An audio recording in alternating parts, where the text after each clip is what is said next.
এবং অনেক ব্যবসায়ীর উপরে অলরেডি বলেছে, যেমন এক ব্যবসায়ী আমাকে জানিয়েছে তার কাছে 10 লাখ টাকা চাঁদা চাইছে, সে যদি চাঁদা দেয় তাহলে তার দোকান থাকবে, নাহলে দোকান থাকবে না। তো এই মানুষগুলোর পাশে আমাদের গিয়ে দাঁড়াতে হবে, আমি সেটা করতেছি। তো আমি এখনো পরিকল্পনা করি নাই, এটা হলো মানুষ যদি চায় বাংলাদেশে নতুন কোনো কিছু আমাকে যদি কোথাও চায়, এটা আল্লাহর পক্ষ থেকে আসে, আমি এটা বিশ্বাস করি। এবং ইনশাল্লাহ আমাদের এই সংগ্রাম চলবে দ্বিগুণ গতিতে ইনশাল্লাহ। প্রবাসী ভাইদেরকে ধন্যবাদ, এবং আমাদের ইনশাল্লাহ আপনাদের যারা মা আছেন, বোন আছেন, আপনারা অনেক লড়াই করেছেন, বিশেষত এই আপু সারাদিন কান্না করেছেন আর লড়াই করেছেন। ইনশাল্লাহ আপনারা ভালো থাকবেন। আরও আছে কোশ্চেন যে ভাই একটু করে নেই। নির্বাচন পরবর্তী সময়ে আপনার উপর কোনো হুমকি আসছে কিনা বা আপনি ফিল করছেন কিনা? আসছে তো, কিরকম? সেগুলো হলো বিএনপির লোকজন আমার বাসার সামনে মানে ঘোরাফেরা করে। তারপরে আমি বলেছিলাম যে দেখতে পাইলে যদি কোনো আমার উপরে অ্যাটাক হয়, অ্যাটলিস্ট ঢাকা আপে, আমি কিন্তু একজনকেও ছাড়বো না। আপনারা দেখেছেন যখন ইনকিলাব মঞ্চের উপরে হামলা হয়েছিল, আমি রাজু ভাস্কর্য বসে সবাইকে সেভ করে নিয়ে এসেছিলাম, এবং রিটার্নিং কর্মকর্তার অফিসে যখন ছিলাম সেখানে কিন্তু সবাই আমাকে জানিয়েছে সবাইকে ডাকার জন্য। আমি কিন্তু গণতান্ত্রিক পরিবেশ নষ্ট করতে চাইনি, আমি গণতন্ত্রে বিশ্বাসী, আমি শান্তিতে বিশ্বাসী, আমি কোনো অরাজকতা তাদের ফাঁদে পা দেইনি। তো ফলত আমি মানুষের সামনে চোখে দেখিয়ে দিয়েছি যে বাংলাদেশে দেখেন কিভাবে হলে ভোট চুরি করা হয়, ইলেকশন রিগিং হয়, এটা দেখিয়ে দিয়েছি। আমাকে হারানো হয়েছে, আমার জন্য আমি দুঃখে পাইনি। যে মানুষগুলো হলো অনেক কষ্ট করে এসেছে, আমি তাদের জন্য দুঃখে পাচ্ছি। জীবনের প্রথম ভোট দিয়েছে, সেই ভোটটা চুরি করা হয়েছে। আমরা ইনশাল্লাহ এগুলোর জবাব নিব বাংলাদেশে ইনশাল্লাহ। জি ভাই, আজকে হচ্ছে ঢাকা কলেজে একটা হচ্ছে যেমন এরকম একটা অনুষ্ঠান হয়েছে, ওখানে হচ্ছে আপনার মির্জা আব্বাস আর আপনাকে নিয়ে সাজানো হয়েছে ওখানে। এটা বাংলাদেশের পুরাই বিভিন্ন জায়গায় হয়, যে আমি দেখেছিলাম উত্তরা যেমন খুশি তেমন সাজা একজন নাসিরউদ্দিন পাটোয়ারি ঢাকা আগে সেজে এসেছে। তো আমি দেখলাম যে যারা বাচ্চারা তারা কান্নাকাটি করতেছে বেশি। না ভাই, ওখানে হচ্ছে আপনার ছাত্রদলের এটা করছে, ছাত্রদল করছে, হ্যাঁ, আপনাকে ডিম নিক্ষেপ করা হয়েছে।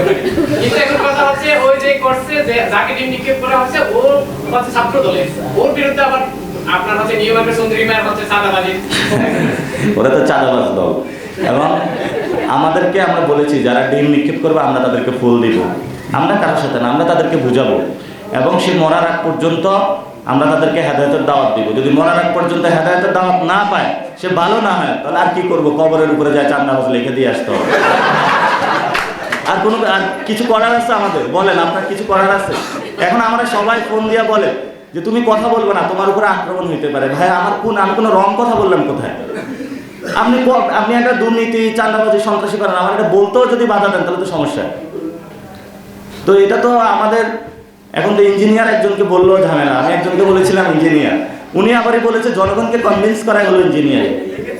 তো জনগণের মধ্যে তো সেখানে আপনি প্রশাসনকে কনভিন্স করেছেন, ভারতকেও কনভিন্স করেছেন। ভারতের জনগণ তো ওইখানে হলো ইন্ডিয়ান সিটিজেন কিভাবে বাংলাদেশের সিটিজেন হয়? আবার এবার অদ্ভুত কায়দা হয়েছে, যাইয়া দেখি হলো লাঙ্গল, ধান সব মিলেমিশে একাকার। এখন লাঙ্গলের যারা ভোট দিছে তারা ভোট খুঁজতেছে, ভোট কই গেল, ভোট তো ধানে চলে গিয়েছে। লাঙ্গলের যারা এজেন্ট তারা ধানের পক্ষে কাজ করেছে, তো তাদের পার্সেন্টেজ কই? এখন তারা জামানত ধারায় বসে আছে, এটা তাদের ডিল হয়েছে যে ঠিক আছে ভাই যতটুকু হয়েছে আমার এখন নিরাপত্তাটা আমাদের একটু জায়েজ করে নাও। এখন তারা বলছে ইলেকশনে অংশগ্রহণের সফলতা, মানে ধানের পক্ষে কাজ করার জন্যই তাদের সফলতা। এই হলো বাংলাদেশ। দেখবেন সামনে খুব বাজে পরিস্থিতি আসতেছে। এই যে কুসুম বিভিন্ন বাসায় যাচ্ছে, এগুলো লোক দেখানোর বিষয়, এগুলা কিন্তু রিয়েল জিনিস না। এটা যদি করতে হতো তাহলে আগে হলো, উনি তো দেশে এসে বলেছিল, আপনাদের মনে আছে শহীদ ওসমান হাদি ভাই হত্যাকাণ্ডের বিচারে ওনারা প্রতিশ্রুতি দিয়েছিল, আপনারা শুনছেন এটা? কিন্তু এখন আর এটা নিয়ে কোনো কথা বলছে না। তো আমি মির্জা আব্বাস সাহেবকে অনুরোধ জানাবো, শহীদ ওসমান হাদি ভাইয়ের হত্যাকাণ্ডের বিচার কি হবে? এই আসনটা শহীদ ওসমান হাদি ভাইয়ের, এই বিচার নিয়ে এই পর্যন্ত উনি মুখে কুলু পেটে বসে আছেন, এটা নিয়ে কথা বলবেন 1 নম্বর। 2 নম্বর বিষয় হলো যে বিকারণেসা বিভিন্ন জায়গায় ভর্তি বাণিজ্য হয়, এগুলো নিয়ে ওনার কথা বলতে হবে, উনি এগুলো বন্ধ করতে হবে। ওনার নিজের লোক হলেও এগুলো একটু পিঠা ঠিক করতে হবে। আমি শুনেছি ওনার বাসায় নাকি উনি ফুল টুল ছেড়ে ফেলে, বলে যে এই ছেলে কিভাবে এত ভোট পায়, আমার তোমরা কি করছো? আমারই বলতেছে যে কেউ যদি চান্দা নেস তাহলে আমি তোদেরকে শ্যুট করবো। তো এখন দেখি বিএনপির এরাই শুরু করছে এলাকায় গিয়ে চাঁদাবাজি বন্ধ করতে হবে। ইনশাল্লাহ এটা আমাদের সফলতা। তারা যদি বন্ধ করে আরো ভালো, তারা যদি বন্ধ করে আরো ভালো, আমরাও তাদেরকে সহযোগিতা করবো। আমরা তাদেরকে দেখিয়ে দিব তার আশেপাশে কোন কোন চান্দাবাজ আছে, আগে এটা ধরতে হবে, আমরা তাদেরকে চিহ্নিত করে দিব। আমরা একটা চান্দাবাজ.com খুলেছিলাম, আপনারা তো জানেন, সেটা তাতে 1000 রিপোর্ট পড়েছে। আমরা সেগুলো আস্তে আস্তে আপনাদের সামনে পাবলিশ করব, এদেরকে ধরিয়ে দিব। আমার কাছে এখন প্রচুর ফোন আসে, কোথাও কি চান্দাবাজের শিকার হলে, ভাই আমার এই অবস্থা, আমার কাছে হলো চান্দা চাইছে। চান্দাবাজ ইনশাআল্লাহ বাংলাদেশ থেকে নির্মূল হবে। এবং আমাদের নেক্সট ফাইটার তো দুর্নীতি, কারণ বিএনপি যে সরকার গঠন করবে, এটা তো দুর্নীতি আগে করছে না, 2001 থেকে 6 পর্যন্ত দুর্নীতিতে চ্যাম্পিয়ন ছিল তারা, ছিল না? এটা তো অস্বীকার করতে পারবেন না। এবং সেখানে হাওয়া ভবন ছিল, এবার কোনো হাওয়া ভবন চলবে না। আমরা দুর্নীতির বিরুদ্ধে বাংলাদেশে আরেকটি অভ্যুত্থান হবে ইনশাআল্লাহ, যদি তারা দুর্নীতি করতে চায়। No tolerance with the corruption, কোনো একদম জিরো টলারেন্স কারাপশনের সাথে। ইনশাআল্লাহ আমরা মাঠে থাকবো, মানুষের লড়াই চলবে দ্বিগুণ গতিতে। সবাই ভালো থাকবেন, দোয়া করবেন।